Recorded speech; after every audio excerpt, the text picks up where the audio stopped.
versículo 14. Então se levantou Pedro com os 11 e, erguendo a voz, advertiu-os nesse termos: varões judeus, e a todos os habitantes de Jerusalém, tomai conhecimento disso e atentai nas minhas palavras.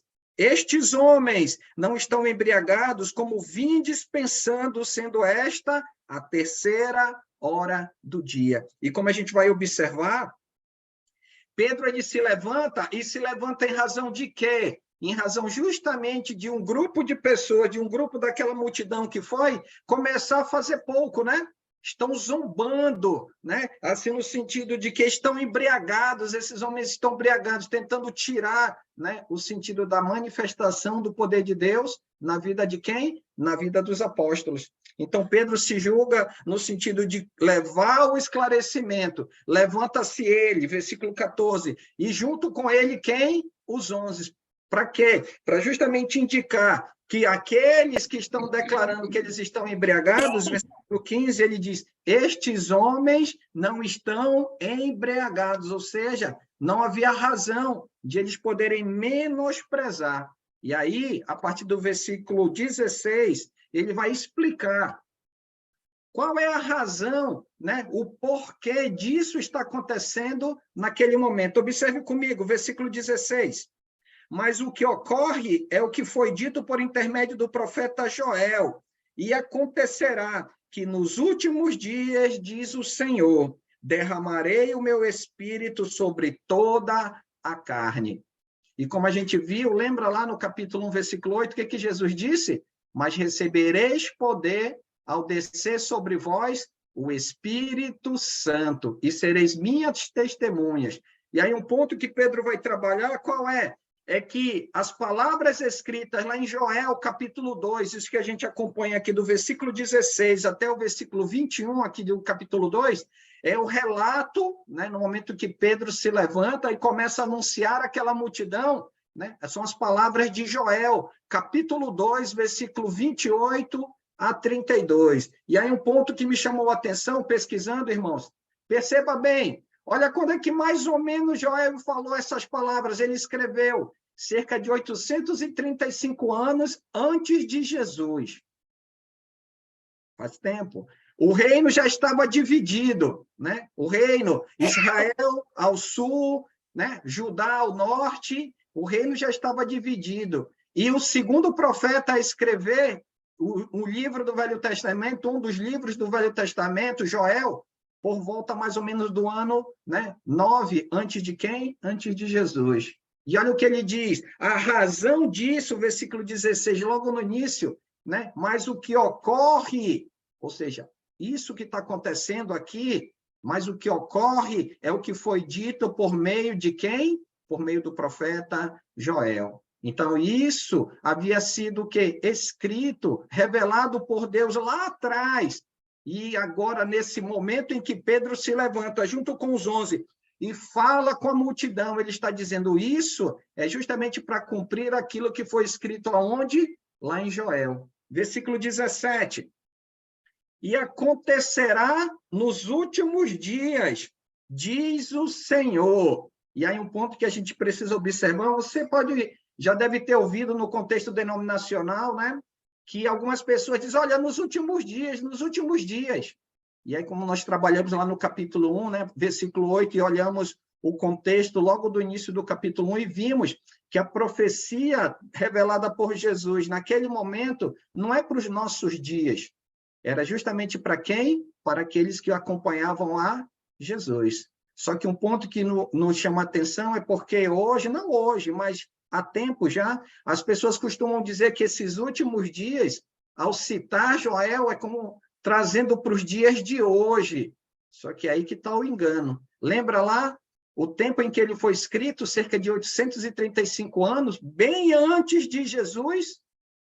Então, o momento do cumprimento, no caso, Pedro, ele traz, por quê? Para mostrar que o cumprimento seria naquele momento. Aliás, havia sido cumprido. E a ação direta do Espírito justamente traria o resultado dessa pregação que ele está fazendo. Por isso que a gente precisa entender quando seria, né, esses últimos dias.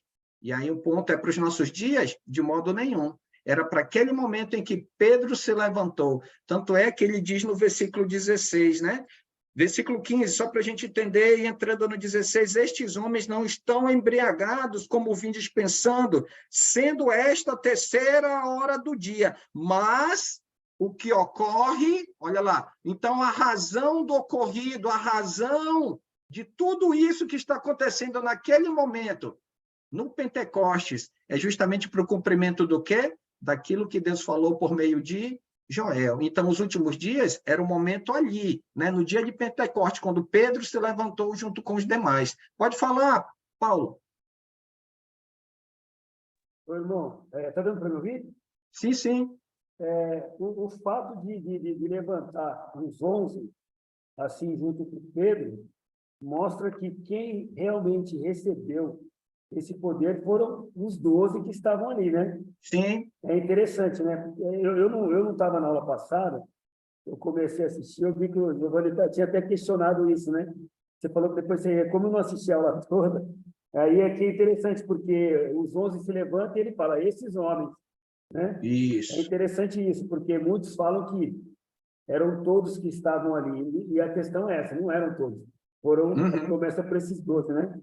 Isso. E um Isso ponto já que a gente mostra... vai... Pode falar, mano, desculpe. Não, é que eu ia reforçar isso.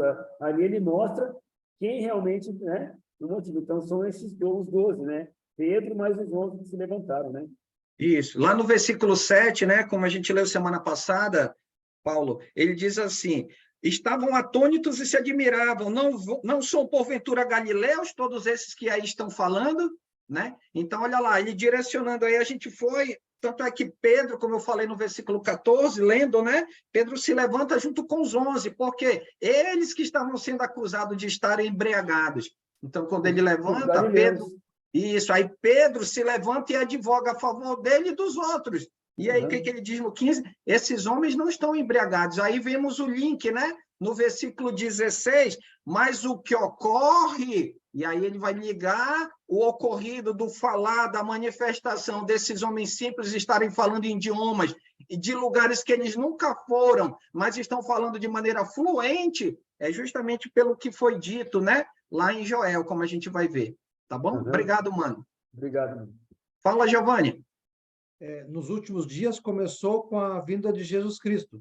Nós continuamos hoje nos últimos dias. Mas aqui fala nos últimos dias, ou seja, quando veio a igreja, derramarei o meu espírito sobre todos os povos. Aqui foi derramado primeiramente para os apóstolos. E nós vamos ver na sequência de estudo com o irmão Alessandro que esses poderes que os apóstolos receberam do Espírito Santo, eles, apóstolos, vão transmitir a outros, somente eles. Com a morte deles, cessa esses poderes. Isso, é um ponto importante também. Obrigado, Giovanni. Mas um ponto aqui, para a gente não incorrer no erro, porque se traz muito a ideia dos últimos dias para o cumprimento dessa profecia para os nossos dias. Aí as pessoas pedem a chegada, o derramar do Espírito, só que o Espírito, como a gente vai ver no decorrer do texto, ele já foi derramado. Né? A vinda do Espírito, lembra? Até você citou, Giovanni, lá em João, né, capítulo 15, 16, ele vai trabalhar esse ponto, a promessa do Consolador. Aí chega capítulo 1, versículo 8, Jesus diz, mas recebereis poder ao descer sobre vós o quê? O Espírito Santo. E aí é um ponto que a gente precisa observar. Fala, mano. E tu falou muito bem, não sei se prestaram atenção, as pessoas hoje pedem esse poder por oração. E tiveram duas situações só, Atos 2 e Atos 10, e ninguém pediu, Deus deu. Então, nunca foi, esse poder nunca foi dado por pedir, e sim por vontade do Pai. Sim. Aí é um ponto para a gente observar. Então, quando é que os últimos dias, dentro do contexto de Joel, 835 anos antes de Jesus, no ano 33, no Pentecostes, 50 dias após a morte de quem? Após a morte de Jesus. Passando aqui. E que derramarei o meu espírito sobre toda a carne. Então, Deus, né, envia o seu espírito para que dentro do seu plano restaurador, né, pegando lá a ligação de Atos com o o livro de Lucas, o Evangelho de Lucas, vemos Jesus como restaurador, e aqui Deus derramando o seu Espírito para quê? Para que a restauração ela seja propagada, né? Para que as pessoas possam ver e ouvir aquilo que Deus tem para trazer sobre as suas vidas. Então, um ponto, como a gente comentou ainda há pouco, não é para, vem Espírito, derrama-se ou não. Deus já derramou. Deus já trouxe a essa realidade a presença do quê? Do Espírito Santo. Como nós vamos ver na aula seguinte, para que as pessoas possam ter, né, o Espírito na sua vida, precisa cumprir a vontade de quem? Do Senhor. E até nesse ponto, Deus é muito claro nesse plano restaurador. Tranquilo? Vamos continuar aqui. Versículo 17, na segunda parte, olha lá o que ele diz. Vossos filhos, vossas filhas, vossos jovens, velhos, né? O que vai acontecer com eles? Profetizarão, terão visões e sonharão. E aí um ponto que a gente vai ver, o Espírito, né, ao ouvir essa realidade, Deus a derramar o Espírito, e o Espírito vai agir com poder. Mais uma vez, ligando lá aquilo que Jesus disse em Atos 1:8, inclusive está na parte de cima aqui do nosso slide, mas recebereis o quê? Poder. Olha a manifestação do poder de Deus. O que Pedro está fazendo nesse momento? Será que Pedro era tão catedrático, tão letrado na lei, para que ele pudesse lembrar de cabeça Joel capítulo 2, 28? Não, é Deus. É Deus por meio de Pedro. Deus, através do Espírito Santo, está anunciando por meio de Pedro a quem? Aquela multidão. Então, isso já está se cumprindo, né? Como a gente percebe em capítulo 2, versículo 18, até os meus servos e sobre as minhas servas. Então, para todos, quando Deus vai trabalhar a ideia de meus servos e minhas servas, ele está mostrando que todos aqueles que buscarem viver debaixo da restauração, que buscarem a restauração do Senhor, todos, independente de lugar, de condição social, econômica, todos aqueles que se submeterem à obediência da palavra do Senhor, né, receberem por meio da obediência a restauração de Jesus, terão a presença de quem? Do Espírito Santo. E ele repete, né, aquilo que nós vimos lá no versículo 17, no 18, ele diz, derramarei do meu Espírito naqueles dias. E ele não derramou aqui, capítulo 2, como a gente viu? E aí o que Pedro e os outros passaram a fazer? Claro, no primeiro momento, do 5 ao 13, falar em outros idiomas, né? Falar em outros idiomas, em dialetos naturais daquelas pessoas. E olha o que ele diz no final do 18. E profetizarão. O que foi que eles fizeram? Profetizaram. Profetizaram em outros idiomas. E as pessoas ficaram admiradas o porquê daquilo, né? E um ponto que a gente vai observar, versículo 19 até o versículo 20, muitas pessoas dizem, não, mas isso não era para aqueles dias, porque olha o que está dizendo, naquele dia o sol não se converteu em trevas, a lua em sangue, né? Acontecerá, então, a ideia de sinais, não, o ponto aqui é que Joel está falando a respeito de algo que aconteceria, só que a gente vai ver também dentro do escrito de Joel que havia linguagem o quê? Profética. Linguagem profética. Para aqueles que têm estudado com Josué, né, o livro de Ezequiel, a gente pode ver. Você que já leu Daniel, né, Isaías, então podemos ver o quê? Linguagem profética, ou seja, ilustrações, demonstrações da manifestação de quem? De Deus. E aí um ponto que a gente pode observar mostrando o quê? Que algo viria justamente para transformar a realidade. Realidade essa que fez com que galileus pudessem falar outros idiomas sem nunca ter sentado no banco de escola, ou estado naquela determinada província para fazer o quê? Para falar a respeito, né, em outro idioma, para aprender outro idioma e também falar a respeito das coisas de quem? Do Senhor. Versículo 21, ele fecha dizendo o seguinte, e acontecerá que todo aquele que invocar o nome do Senhor será salvo. Agora eu pergunto para os irmãos, para a gente refletir, e é um dado que é trabalhado de maneira muito errônea em nossos dias. Invocar aqui é só falar?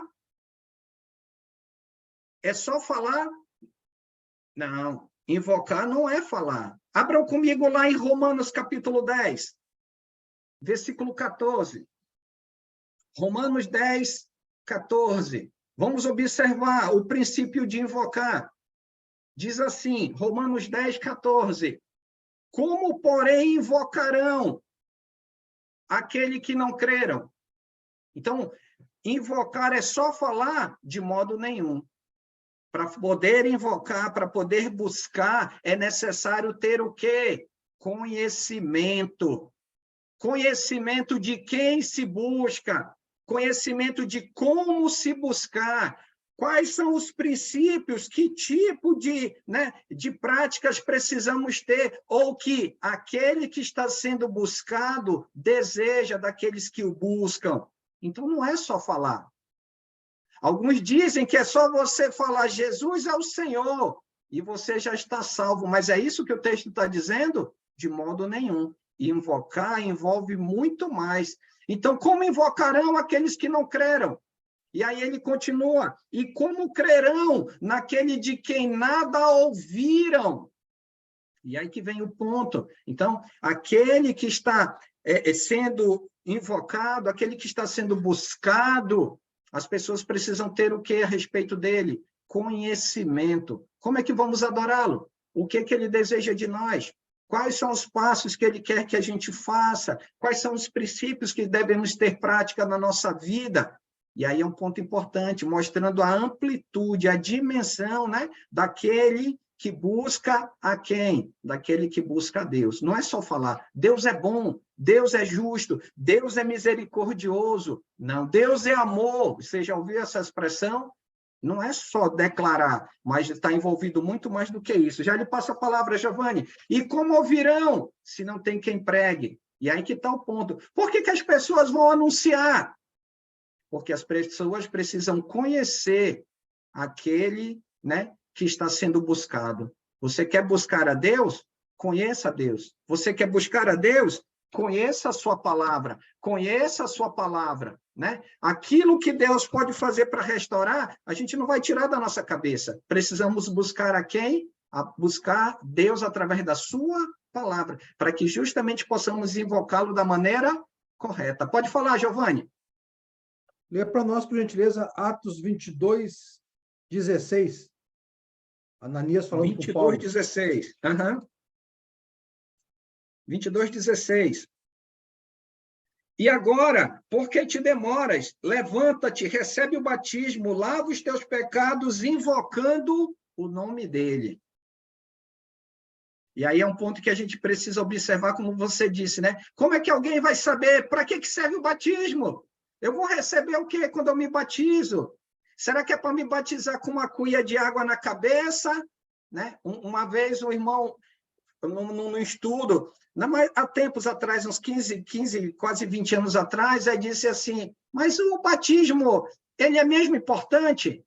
Será que 2 cumbuquinhas de água resolve o problema? Aí o irmão disse assim, como é que a gente enterra um corpo? Com 2 pasadas de terra, a gente resolve o problema? Ou então a gente cava, faz uma cova bem grande, deposita o corpo e depois a gente encobre. Aí a pessoa disse, não, é cavando, aprofundando a cova e colocando o corpo, depois cobre ele de terra. Por isso que precisamos ser batizados. Precisamos ser levado nosso corpo a ser submerso nas águas, ou seja, sepultado, para que ao ser ressuscitado, ao sair das águas, sejamos o quê? Ressuscitados, como fala em Romanos capítulo 6. É um ponto que precisamos observar. Muito obrigado, Giovanni. Então, aí que está o ponto. Invocar não é só falar, Jesus é o Senhor, Não, é preciso mais. E olha um ponto importante que a gente vai observar. É para invocar a quem? É para invocar a quem? Capítulo 2, versículo 22, olha o que a gente observa. Varões israelitas, atendeis a estas palavras. Quem? Jesus o Nazareno, varão aprovado por Deus diante de vós com... Olha aí. É para invocar, é para buscar, mas é para buscar a quem? Jesus. Jesus. Quem é Jesus? O ungido de Deus, o escolhido, o enviado de Deus. Então, se queremos chegar a Deus, se queremos receber sobre as nossas vidas as promessas restauradoras do Senhor, cada pessoa precisa buscar a quem? Buscar a Jesus. E quem é Jesus? Olha o que diz o versículo 22, varão aprovado por Deus. Lembra lá quando ele diz no capítulo 14, versículo 6 de João, eu sou o caminho, a verdade e a vida. Olha só, o acesso a Deus só é possível através de quem? Ninguém vem ao Pai senão por mim. O exclusivo acesso à presença de Deus é por quem? Quem é o mediador? Por meio do acesso dado por quem? Por Jesus. E quem é Jesus? Varão aprovado por Deus. E aí, olha o que ele detalha, versículo 22, continuando. Esse varão aprovado por Deus se manifestou diante dele como? Deles, com milagres, prodígios e sinais. E olha só o que ele diz no versículo 22 ainda, os quais o próprio Deus, os quais o quê? Os milagres, os prodígios, os sinais. E aí, se você perceber, milagres, prodígios e sinais está em quê? No singular? Não, no plural. Por quê? Porque Deus, de maneira plena, generosa, manifestou o seu poder. Através de quem? Através de Jesus. Através de Jesus. Os quais o próprio Deus realizou por intermédio de quem? Dele. Dele aqui está fazendo uma referência a quem? A Jesus. Então, essas pessoas que querem buscar a Deus, que querem invocar para que eles possam ser salvos, como diz no versículo 21, é necessário que eles busquem, invoquem, conheçam, obedeçam a quem? A Jesus. E quem é Jesus, como nós aprendemos lá em Lucas? Ele é o restaurador. Então, aí é um ponto importante. Lá no versículo 21, ele diz, invocar o nome de quem? Do Senhor. E aí é um ponto que precisamos observar. Deus manifestou o seu poder através de Cristo, para que Cristo, agora ele seja quem? Aquele que precisa ser ouvido e obedecido, seguido, ter os seus passos copiados. Para quê? Para que a restauração ela seja espalhada, seja propagada entre aqueles que não a conhecem. Tranquilo até aqui? Alguma pergunta, algum comentário antes de a gente continuar? É interessante, irmão, que esse invocar tem um momento certo, como o irmão Giovanni pegou lá em Atos 22, É o momento da imersão, Isso. O momento da submissão. Você arrepende, você invoca ali, mas com aquela atitude. Hoje as pessoas falam, não é só invocar, mesmo sabendo, é naquele momento, Como Paulo falou como Ananias falou para Paulo, Vamos lá, lavar seus pecados, e você vai invocar o nome do Senhor. Isso. Muito obrigado, Paulo. E um ponto que a gente viu lá em Lucas, e trazendo aqui para o contexto de Atos, Jesus ele morreu por juízo dos homens. Foram os homens que determinaram, foram os homens que assim, sentenciaram Jesus à morte. Olha o que ele diz aí no versículo 23. Sendo este entregue pelo quê? Sendo este entregue pelo determinado desígnio e presciência de Deus. Quem foi que entregou o sacrifício? Foi Deus. Por quê? Porque por detrás dessa entrega, por detrás de tudo isso, tinha um plano restaurador, Olha só. Então, para que o derramar do Espírito seja uma realidade, havia um plano. Para que Deus pudesse entregar o seu filho para ser morto por mãos de iníquos, havia um plano. E aí que está o ponto. Deus tinha um plano maior, como a gente pode ver no versículo 23. Então, este foi entregue pelo determinado desígnio e conhecimento prévio de quem? De Deus. Aí você pergunta, prévio quando? Quanto, Sandro? Quanto tempo? Aí lembra lá Gênesis capítulo 3, versículo 15?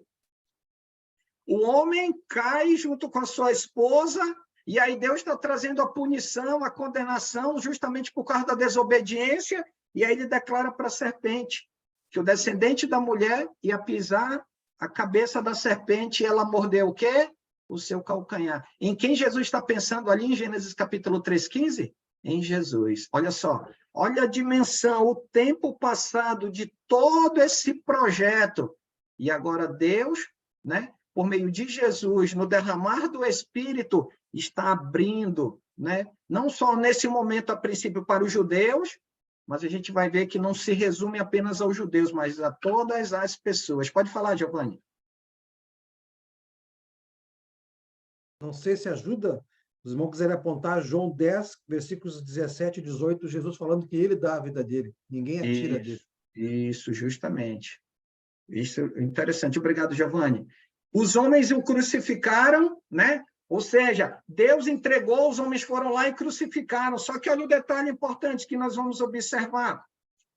Versículo 24, olha lá o que diz. Ao qual, quem? Jesus, porém Deus ressuscitou, rompendo os grilhões da morte. Aqui, o termo usado para grilhões, a tradução mais correta seria dores. A palavrinha normalmente é usada no sentido de dores do parto. Aí você, pera lá, então por que foi traduzido a ideia de grilhões, correntes, né? Peças de metal que pudessem estar prendendo? Não, a ideia de romper, por exemplo, da mesma maneira que a dor ela é natural no momento do parto, era natural o homem o quê? Em razão do pecado, ser morto, morrer, ser vencido pela morte. Só que o que Jesus fez por meio do poder de Deus, versículo 24, ao qual, porém, Deus ressuscitou, rompendo aquilo que é natural pela morte, ou seja, morreu, já era. Só que, olha só, Jesus, né, Deus, por meio de Jesus, rompeu, né, as dores, né, o resultado natural da morte, porquanto não era possível que fosse ele o quê? Retido por ela. Jesus não ia ficar lá, né? O seu corpo, como a gente vai ver já já, o termo sendo usado, ele não seria decomposto, ele não seria assim apodrecido. Por quê? Porque Jesus, ele morreu por vontade de Deus, mas Deus também, né, o ressuscitou, vencendo a quem? Vencendo a morte. E vamos observar a partir do versículo 25, né? Pedro, então, fez as citações usando Joel, e agora ele vai trazer ao conhecimento daquela multidão e ao nosso, né, um texto que se encontra lá em Salmos 16, versículo 8 ao 11, e aí ele vai trazer o testemunho de quem? O testemunho de Davi em relação a quem? Em relação a Jesus. Diz assim, versículo 25, 27, 25, 26 e 27. Porquanto a respeito dele, Davi, diante de mim, via sempre o Senhor, porque está à minha direita, para que eu não seja abalado. Por isso se alegrou o meu coração e a minha língua exultou. Além disto, também a minha própria carne repousará em esperança, porque não deixarás a minha alma na morte, nem permitirás que o teu santo veja a corrupção. E aí um ponto que chama atenção, né, como ele diz, não, porque não deixará a minha alma na morte, nem permitirás que o teu santo veja corrupção. E aí um ponto que a gente pode se indagar é, a quem se refere, Davi, o teu santo? Aí alguém pode chegar e pensar assim, é Davi, ele está falando a respeito dele mesmo. Mas aí um ponto que nós precisamos observar, versículo 29, olha lá o que diz. Pedro continua. Irmãos, seja-me permitido dizer-vos claramente a respeito do patriarca Davi, que ele morreu e foi sepultado, e o seu túmulo permanece entre nós até hoje. O santo citado aqui no versículo 27 é Davi? Alguém pode pensar, não, é Davi, ok, mas olha o que o Pedro está dizendo para aquela multidão.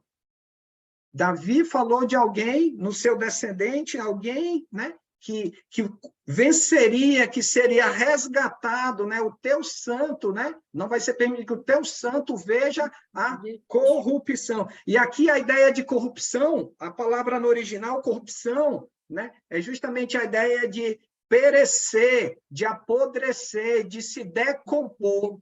É Jesus. Então, isso, o santo a gente vai chegar lá, senhor Nil, mas é isso mesmo, é Jesus. E aí, o termo usado aqui por Lucas, no versículo 27, ver a corrupção é justamente isso. A ideia da corrupção, ele está tratando a ideia de ser perecível, né? O corpo dele não vai ser decomposto, né? Continuando. Então, o túmulo de Davi, então, permanece até os nossos dias. Continuando, versículo 31. Vendo isso, referiu-se à ressurreição de quem? Como o senhor Aníbal bem colocou, a ressurreição de Jesus. A ressurreição de Cristo, que nem foi deixado na morte, nem o seu corpo experimentou o quê? Mais uma vez, olha o termo sendo usado, corrupção. Ou seja, não deu tempo nem de o corpo dele, né, apodrecer. Por quê? Porque Deus o resgatou dentro, né, daquilo que ele havia estabelecido. Então, é um ponto que precisamos estar o quê? Um ponto que precisamos estar atentos. A restauração, ela é poderosa, porque a restauração, ela faz com que eu e você podemos até morrer fisicamente, mas a corrupção da segunda morte, para aqueles que permanecem restaurados por Jesus, nós já vencemos, correto? Não é essa a promessa do Senhor? Não é isso que ele nos prometeu? E é por isso que ele veio restaurar o homem, para que ele saia de uma condição de quê?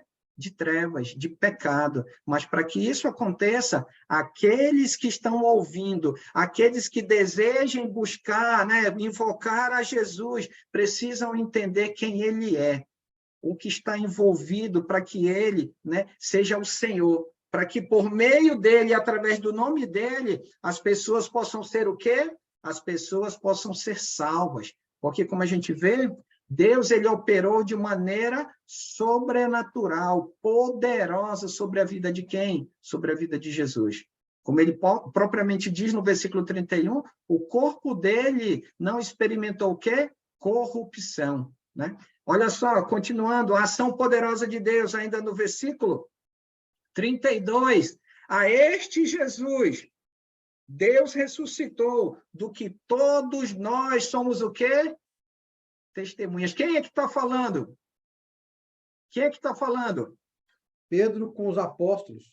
Justamente. Então, Pedro, junto com as outras testemunhas, os outros 11, né? Sabe o que me fez lembrar, Giovanni? Lembra quando a gente estudou o capítulo 24 de Lucas? Vamos lá no capítulo 24, versículo 12, só um instantinho, só para a gente entender, né? A ideia, como a irmã Marilena costuma trabalhar o ponto lá, de eles foram testemunhas oculares. Olha lá, capítulo 24, versículo 12, diz assim, Pedro, porém, levantando-se, correu ao sepulcro, e abaixando-se, nada mais viu, senão os lençóis de linho, e retirou-se para casa. De que forma que ele se retirou para casa?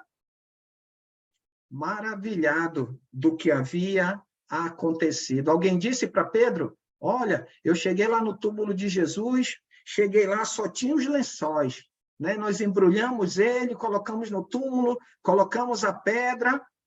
E aí, quando eu cheguei lá, me disseram que a pessoa, quando chegou lá, não, ninguém disse, ele viu. Isso significa que, ao declarar isso para aquelas pessoas, quando ele diz, todos nós somos testemunhas, ou seja, todos eles viram Jesus o quê? Ressuscitado. Olha um outro trecho bem interessante, lá no capítulo 24 ainda de Lucas, versículo 39, quando Jesus, eles conversando ali com aqueles homens, aqueles 2 discípulos que estavam indo para o caminho de Emaús, versículo 36, aí 37 eles ficam, né, surpresos, porque no 36 Jesus diz, olha, a paz seja convosco.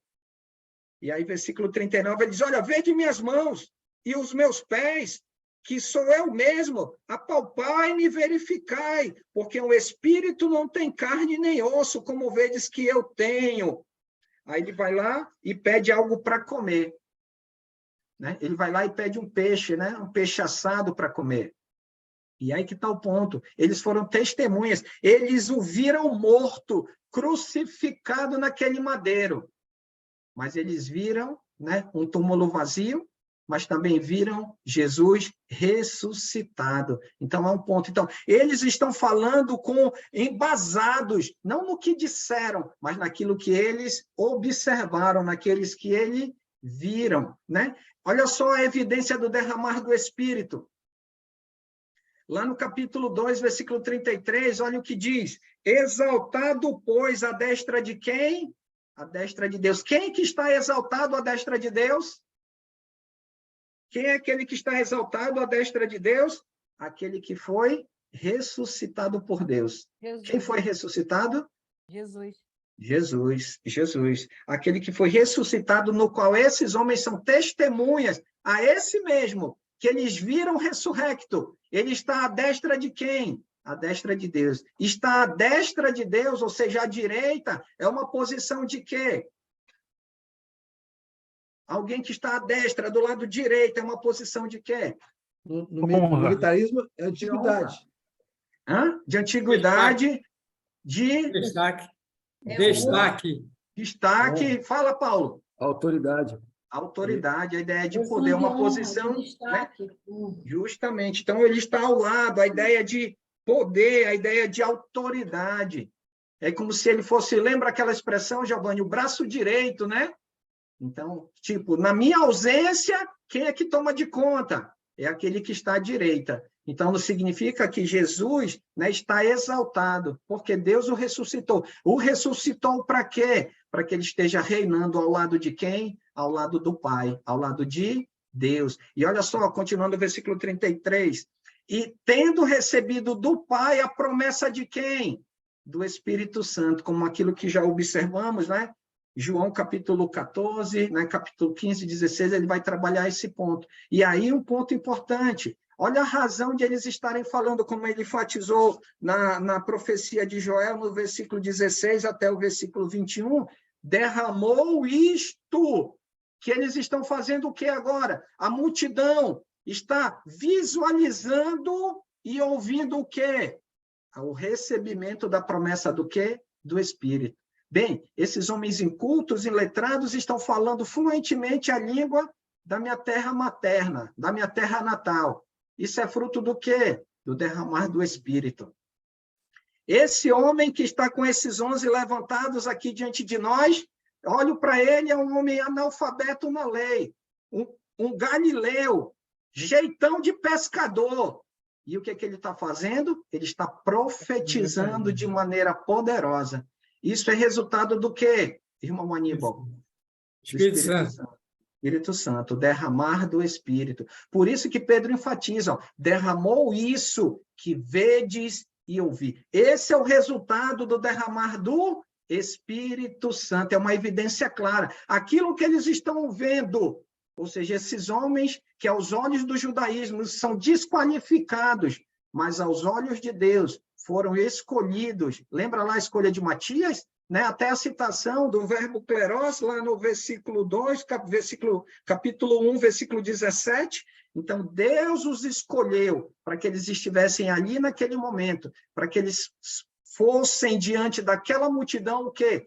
Testemunhas para levar a restauração de quem? A restauração de Jesus. Por isso, Pedro enfatiza, derramou isto que vedes e ouvis. E como fala Jesus para eles lá no capítulo 1, versículo 8, mas recebereis poder ao descer sobre vós o Espírito Santo. Será que eles, agora trabalhando o ponto dos apóstolos, será que eles, ao se verem sendo usados por Deus, eles vão ter certeza dessa presença do Espírito? Sim. Será que agora eles são incapazes de levar? Não, eu não tenho preparo, não, eu não tenho estudo, não, eu me dediquei e aprendi com a minha família aí no rumo, né, da pescaria, disso ou daquilo. Não, eles sabem agora que, independente de quem eles sejam, eles estão sendo usados com propósitos por quem? Por Deus. Porque, como Jesus disse, ó, vocês vão receber poder ao descer sobre vós o quê? O Espírito Santo, e serão o quê? Minhas testemunhas. O que eles estão sendo diante daquela multidão? Testemunhas. Pode falar, irmã Maria Helena. Alessandro, no 31, diz que o corpo de Jesus não experimentou corrupção, porque ele nunca pecou em tempo nenhum. Isso, Então, tá. Jesus foi ressuscitado e o corpo dele não se corrompeu. Porém, o nosso será, o nosso corpo se deteriorará, né, com o Isso. tempo. É diferente de Jesus, porque somos pecadores e Jesus morreu sem nenhum pecado. Isso, É isso? O ponto de corrupção aqui, irmã Maria Helena, ele está usando no termo original a ideia de perecível. Ou seja, lembra lá em capítulo 15 de 1 Coríntios, o corpo corruptível se revestirá de incorruptibilidade. É o mesmo termo, dando a ideia de perecível. Ou seja, o efeito, a manifestação do poder de Deus foi tanta que Jesus morreu e o corpo dele não deu tempo nem de apodrecer. Por quê? Porque dentro do plano que Deus estabeleceu, Deus o resgatou da morte. É essa a ideia que Pedro está trabalhando lá, entendeu? Nesse contexto, ele vai trabalhar a ideia de perecível, né? Claro, em outros contextos, corrupção vai trabalhar a ideia mesmo de pecado, né? Que ele não viu corrupção lá em Hebreus, ele vai trabalhar esse ponto. Mas aqui, exatamente, ele está trabalhando a ideia de algo perecível. Não deu tempo nem de isso acontecer, porque Deus, dentro do seu determinado tempo, dentro daquilo que ele planejou, ele tirou, né? Ele tirou Jesus da morte. A morte não era capaz de cumprir, né, o resultado natural que ela traz sobre o ser humano, mas não sobre Jesus. Obrigada. Que aí dispõe, irmã. Fala, Giovanni. Alessandro, a NVI, ela traz uma tradução mais fidedigna do grego. Ela traz decomposição ao invés de corrupção. Isso. Que é a ideia de perecível, né? A ideia de estragar, de apodrecer. Tranquilo? Diga, Paulo. Eu ia falar da decomposição, mas é interessante isso que a irmã Maria Helena comentou. Apesar de Jesus, Deus não deixou ter dado esse tempo, mas Jesus ele morreu levando os nossos pecados, né? O pecado de todos, né? Sim, né? Então assim, mas Deus ele com esse poder todo aí, né? Ele não deixou que tivesse essa decomposição como está na NVI aqui que o Giovanni acabou de falar. Eu ia passar essa tradução também. Ok, eu vi. Aí, tanto é que eu fui pesquisar para ter esse entendimento, né? Até na parte que eu pesquisei sobre grilhões, sempre tem a ideia de que correntes, mas lá na hora de traduzir, ele tirou o efeito, né, da ideia do resultado natural. Ou seja, a morte ela foi incapaz, né? Ou seja, o poder de Deus está acima da morte, né? Está acima da morte. Isso. E aí ela não pôde reter Jesus. Por quê? Porque o plano de Deus era maior, né? O plano de Deus foi maior que a morte, ou seja, o poder de Deus é maior. Obrigado, mano. Fala, Afonso. Boa noite, mano. Boa noite a todos aí. Ô, Alessandro, é interessante o que a nossa irmã Maria Helena falou, de que por isso que é importante nós entendermos a restauração ao reino de Deus, né? Porque, como Pedro fala, nós estamos aqui de uma breve passagem, e essa breve passagem nós sabemos que por mais que seja o nosso corpo vai virar matéria, mas o espírito vai estar vivo. Então, por isso que é muito importante a restauração do reino a nós. Então, a forma de nós estarmos aprendendo, para que a gente, por mais que o nosso corpo fique aqui, nós estamos no reino restaurado, né? Isso. Muito bem, irmão. Continuando aqui, ó, e aí como a gente vai ver... Maria Helena. O que quer falar, irmão Aníbal? Irmã Maria Helena vai falar depois, eu falo. Não, é porque a mãozinha está levantada. Pode falar, irmão Aníbal. Desculpe. É o seguinte. Não, tranquilo, irmã. Pode falar, irmão. É sobre a morte, né? Jesus não experimentou corrupção. Ele foi exaltado. Mas nós, que estamos em Jesus Cristo, caso a gente não morra até no último dia, se morrermos, no último dia seremos também levantados. É isso? Sim, senhor. Então, hoje nós estamos aqui, mas daqui para lá, se eu morrer, no último dia nós em Cristo Jesus vamos ser exaltados. Isso levantados mostra... da terra. Isso é uma demonstração clara, irmão Aníbal, como o próprio Afonso também trouxe, isso mostra a amplitude da restauração. Ela não se estende a essa realidade física, mas ela vai além, porque justamente ela nos restaura para o quê? Para a vida eterna. Por isso precisamos justamente nos submeter, né? A obediência, a reconhecer quem é Jesus. Olha o que diz lá no finalzinho de Joel 2,32, aqui no rodapé do slide. Porque no Monte Sião e em Jerusalém estarão os que forem salvos, como o Senhor prometeu. Olha lá, Deus enviaria o Espírito, como a gente viu logo no início do capítulo 2, do versículo 16 a 21. Só que a vinda do Espírito, ela tem um propósito. A vinda do Espírito vem para trazer restauração, vem para trazer salvação. Viria trazer salvação para aqueles que naquele dia, como a gente vai ver na próxima aula, se submeteram ao quê? Ao ensino, né? A palavra restauradora, a autoridade de quem? De Jesus. E aí, para nós, nos nossos dias, é a mesma coisa. Se eu e você, ao recebermos essa palavra, como já recebemos, permanecermos firmes, seguindo, andando conforme o ensino de Jesus, teremos continuidade, seremos conduzidos por essa restauração à eternidade. Obrigado, irmão Aníbal. Fale, Giovanni. Só para não ver mais dúvida, irmão, eu sugiro, né, esquecer a palavra corrupção e usar mais decomposição ou perecível. Eu vou ler aqui 1 Coríntios capítulo 15, versículos 40 a 42, até para entender, Jesus Cristo não sofreu decomposição ou pereceu. Há corpos celestes e há corpos terrestres, para nós.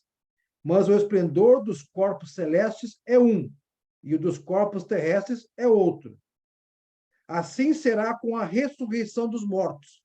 O corpo que é semeado é perecível, ou seja, nosso corpo sofre decomposição, mas vai ressuscitar imperecível, sem estar decomposto. Isso. 1 Coríntios capítulo 15, versículo 35 em diante, ensina para nós como será o corpo nosso na ressurreição. E aí um ponto pegando o gatilho aqui... Alessandro, até onde eu ouvi, os salvos terão um corpo incorruptível, porque é um corpo que nunca mais, porque estarão salvos, livres de qualquer pecado, de qualquer corrupção. Então, não aquele corpo que foi enterrado que vai ser ressuscitado inteiro, novo. Não, é um outro corpo incorruptível. E olha só complementando o que a senhora disse. Aquele corpo vai ser decomposto. Esse nosso corpo aqui morreu, já foi. Decomposição total. Olha o versículo pegando o gatilho, Giovanni, capítulo 15, versículo 53, como a senhora observou, irmã Maria Helena. Porque é necessário que este corpo corruptível se revista de incorruptibilidade e que o corpo mortal se revista de imortalidade. 1 Coríntios 15, 53. E aí que está o ponto, né? Por isso que eu trabalhei o ponto. Não podemos pensar que a restauração se limita a essa realidade física. Porque, como dentro do próprio contexto do capítulo 15, se nós acharmos que a vida é até a morte, nós vamos ser o quê? As pessoas mais infelizes do mundo. Mas a nossa esperança daqueles que se submetem à restauração de Jesus, precisamos entender que nós somos restaurados, por isso que eu citei, para a vida eterna. Por quê? Porque Deus vai nos conduzir, a palavra de Deus, a prática da palavra. Por isso que Joel finaliza lá no 32 dizendo, porque no Monte Sião em Jerusalém estarão os que forem salvos. Aqui ele está trazendo o contexto físico, mas na terra celestial, na vida por vir, estarão quem? Os restaurados, né? Trocando a palavra salvo por restaurados, então estarão aqueles que se permitiram viver e obedecer àquele restaurador, ou seja, obedecer à autoridade de Jesus, tá bom? Muito obrigado. Vamos finalizar aqui antes da nossa Alessandro, conclusão. só um detalhezinho. Pode falar, mano. Ali, só que aqui na palavra ali 2:31 diz que o corpo de Jesus não sofreu decomposição, tá? Isso. Foi o que a gente estava observando. Ou seja, eu até citei a seguinte expressão, não deu tempo nem de apodrecer, porque Deus, dentro do plano, lembra? Lá em 1 Coríntios, ele diz, capítulo 15, 1 e 2, que ele morreu segundo as Escrituras. Ele foi ressuscitado segundo as Escrituras. Ou seja, Deus determinou o plano. Tanto é que quando a gente viu o 24... Pode falar, mano. Não, tá certo. Não, tá perfeito, é perfeito. O plano de Deus é perfeito. Tanto é que... Pode falar. Nem o corpo de Lázaro na ressurreição, mas depois que morreu, sim. Ah, sim, verdade. E um ponto que a gente pode observar, lembra? Quando Pedro chegou no sepulcro, que ele se abaixa, o que ele vê? Ele vê o corpo de Jesus? Não. Ele só vê os lençóis. Cadê o corpo? Só o túmulo vazio. Mas no dia que Deus determinou, Jesus estava entre eles dizendo o quê? A paz seja convosco. Vejam minhas mãos, vejam o meu lado, apalpai, veem que sou eu mesmo, né? Eu não sou, né, um espírito. E aí ele chega lá, tem tambaqui aí? Veja aí uma costelinha assada de tambaqui. Não, brincadeira, mas ele pediu peixe. Pode dizer, irmã Maria Helena. Então, porque quando ele estava no caminho de Emaús, os dois que ali Discípulos. conversavam não o reconheceram. Ele já não tinha o mesmo corpo que ele tinha. Um ponto que a gente observa lá, quando a gente estudou, né, ao reler, a gente vai observar que Deus teve uma ação específica para que eles não reconhecessem ele. Entendeu? Tipo, deu uma cegada nele para eles não reconhecerem. Mas não fica claro que eles reconheceram o gestual de Jesus, né? A forma de participar. Não exatamente a figura que ele tinha e que ele se apresentou. Então, há de se supor que também ele teve um corpo renovado. Não sei, acho que isso não está muito claro, né? Um ponto que a gente pode observar. E um ponto que a gente pode observar quando, né, em relação a essa situação, não, mas em relação a quando ele está presente com os outros, ele faz questão, lembra de mostrar as chagas, a mão, o lado, manda para que eles toquem, até mesmo em outros evangelhos, quando ele diz para Tomé, né? Porque vide, credes, mais bem-aventurados são aqueles que não viram e creram. Então, olha o ponto. Então, ele chama atenção para as marcas, né? Para que eles vejam a marca, porque eles iam falar, como o propriamente Pedro disse aqui, né? Nós somos testemunhas, todos nós somos testemunhas, ou seja, ele e os 11. Todos isso. Até mesmo porque, com certeza, a última imagem que eles tinham de Jesus ali na cruz, todo machucado, ensanguentado, era uma imagem, né? A última que eles ficaram ali, né? E assim, ele com certeza devia estar mais limpo no momento que ele... Isso. Irmãos, quando Jesus apareceu para os apóstolos demais lá, era o mesmo corpo, eles reconheceram Jesus. No caso dos discípulos que citou a irmã, eles foram impedidos por Deus de reconhecê-lo, conforme está ali, ó, João 24:15. Enquanto conversavam e discutiam, o próprio Jesus se aproximou e começou a caminhar com eles. Mas os olhos deles, ou seja, dos dois discípulos, foram impedidos de reconhecê-lo. Ação de Deus para que eles não reconhecessem naquele momento Jesus, só no momento da ceia, do partir do pão.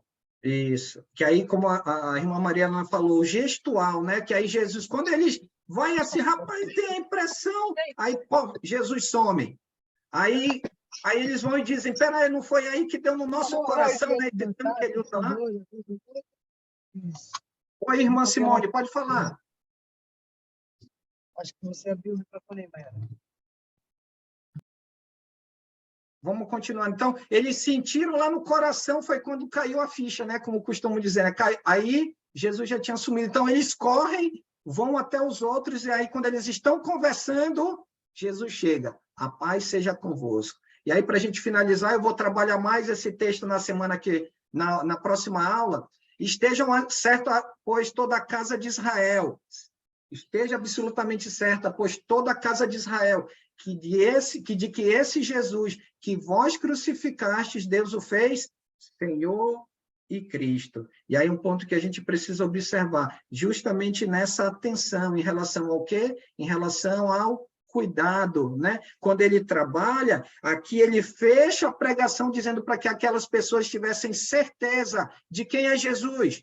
Jesus, ele é o Cristo. Jesus, ele é o Messias. Jesus é aquele que os judeus tanto esperavam. E o que foi que eles fizeram com Jesus? O crucificaram.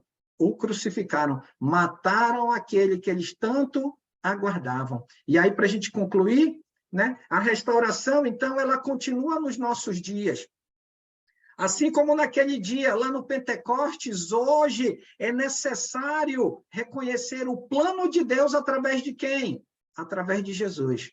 A restauração, ela só acontece mediante quem? Mediante Jesus. Então, Deus, por meio de Jesus, revelou o seu plano restaurador. Lembra lá quando Jesus diz? E sereis minhas testemunhas em Jerusalém. Está começando. E aí, o que ele vai fazer? Ao derramar o Espírito, isso vai ser expandido. Em segundo, devemos reconhecer e nos submeter à autoridade de quem? De Jesus. Aquelas pessoas que estavam naquele dia lá em Jerusalém, naquele dia que Deus escolheu, que Deus definiu para dar início à sua igreja, lá em Pentecostes, aquelas pessoas e nós hoje, qualquer pessoa hoje, deve reconhecer quem é Jesus. E não só reconhecer quem Jesus é, mas se submeter em obediência por meio do conhecimento da palavra restauradora, para que Jesus ele possa fazer o quê? Restaurar vidas, né? E Jesus, então, ele é o restaurador de vidas. Precisamos buscar. Se é desejo nosso,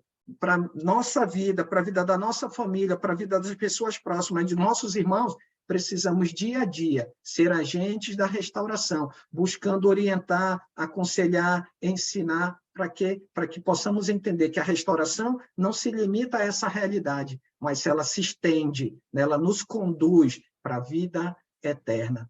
Vamos finalizar. Agradecer a presença dos irmãos, a participação dos irmãos, e com você, Afonso, a oração final. Ô, irmão, agradecer você pela aula, muito bom. E a gente vê aí que tem 20 irmãos, 20 janelas, né? Aí querendo aprender sobre a restauração, isso é muito importante, né?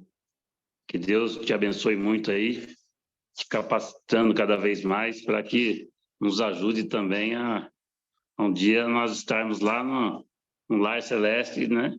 Onde Jesus foi nos preparar. Graças a Deus, irmão. Vamos orar. Senhor Deus, Pai Todo-Poderoso, em Teu santo nome que nós chegamos a Ti, agradecido por esse plano maravilhoso em que o Senhor se fez carne e habitou aqui no nosso meio, deu sua vida para que nós pudéssemos ser chamados de filhos do Senhor, ó Pai. Obrigado por tudo que o Senhor fez, por tudo que o Senhor vai fazer por nós. Obrigado por esse estudo maravilhoso em qual nós estamos aprendendo sobre a restauração do reino do Senhor a todos aqueles que aceitam Jesus como seu Salvador. O Senhor possa estar cuidando de cada um que está aqui, representando seus familiares.